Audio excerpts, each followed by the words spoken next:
Tucked away on Ferguson Street is one of Broad newest restaurants, Tavola di Tosa. We're back in the kitchen once again with one of our favorites, Chef Tony Hanslits. How you doing? We're so happy to be here. And we are actually in Tony's very own restaurant. All of the places you've cooked in your life, and now this is your place. Yes. Yeah. My wife and I, and we have one partner, and so we're ready to go. Tony and Rosa's table, Tavola di Tosa. Yes. Why did you finally decide to go for it, open your own place? Oh, well, I went to the country club, kind of have a little easier life for a while, and now my children, one of them started high school, and so now I can spend a little more time doing this, and it was just time. I had a great time at the country club, but now this was a passion that we had. Rosa always wanted to do a market, so that's what kind of drove the restaurant, the market idea. We kind of wanted to put them together, so that's what we did. And still creating that wonderful food, and definitely Italian in nature here. Yes. And today you're going to cook a dish for us that, well, you make your own pasta, so that's one of the ingredients. What are you going to cook for us Well, today? we're going to do a takosi, which is a diamond-shaped pasta with a green lentil sauce. It's really going to be good for, you know, the cold weather. Nice and then we're going to and then we're going to do a southern Italian sauce with the pappardelle noodle. We're going to just want to show you a different way of using the noodle twice. Okay. We're going to use our noodles today, folks. We always do with you, Cody.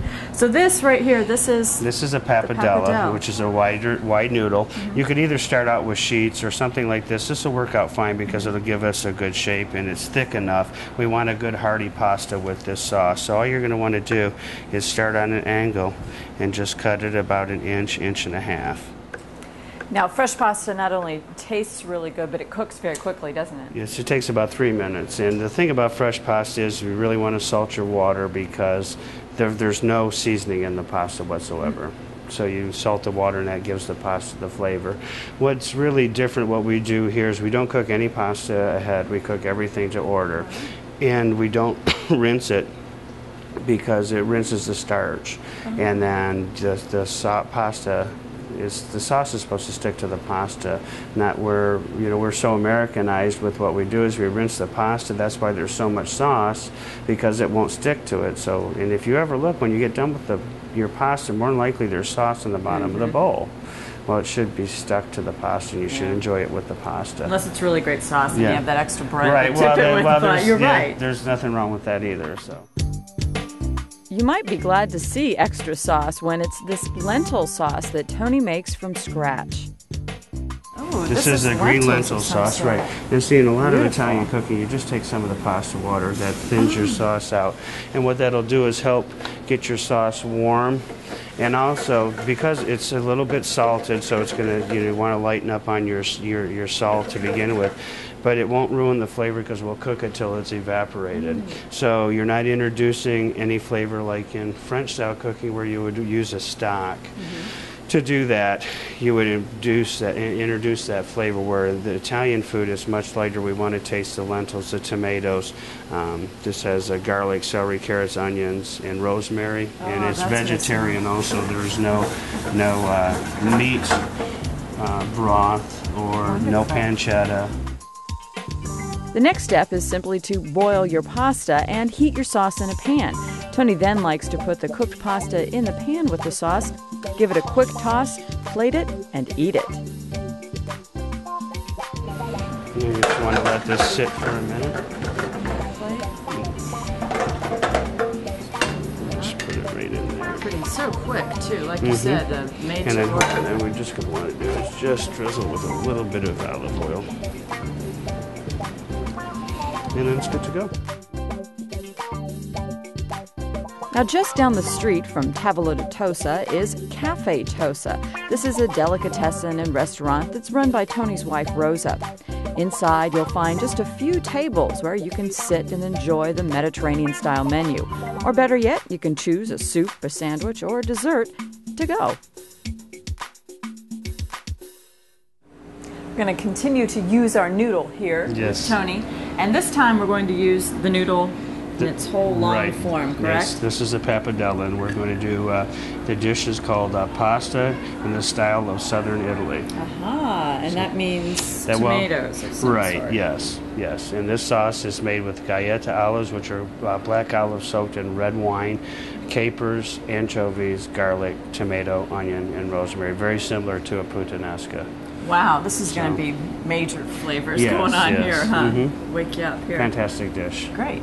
Are we going to wait to cook our pasta and heat up our sauce actually, first? just go ahead and drop it down now because the sauce won't take very long, and that's it's a lot more pasta than we started out with last time, so I think it'll take a little bit of time to cook. A little bit. But look at the color on this sauce. This is beautiful. And as we were talking normally before, for a order of pasta, we usually use 4 fluid ounces per. Usually a pretty good standard on what we do. Now on this here, what you have to be careful is we buy our sea salt. Our capers are imported from Italy and they're packed in sea salt. So you really want to be careful about adding too much salt to the dish, because you've already got the saltiness of the anchovy, the saltiness of the caper. The olive in there, I'm sure, as well. Well, so you've got to really be careful about what you do with that.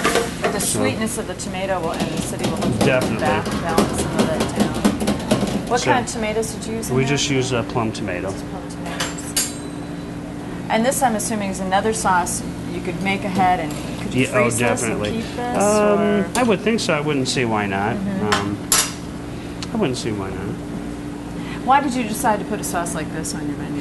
For the flavor for the winter, just to get something warm and hearty. Go with a really deep red wine. The other thing is, you guys are importing just some incredible things from Italy. Yes. I mean, the products that you carry. Yes, you're really being authentic. All our olive oils, everything, cheeses, olives, everything that we cook. Most everything we cook with, we import. And this all has to do with your family, Rosa's family, Rosa correct? was born in southern Italy, and that's probably another reason why I did this dish. Always try to do something for her heritage. At least 1 or 2 dishes on the menu have something to do with her heritage. So always nice to keep the wife happy. Yeah. We have a sandwich named after her next door. So okay, we're done here.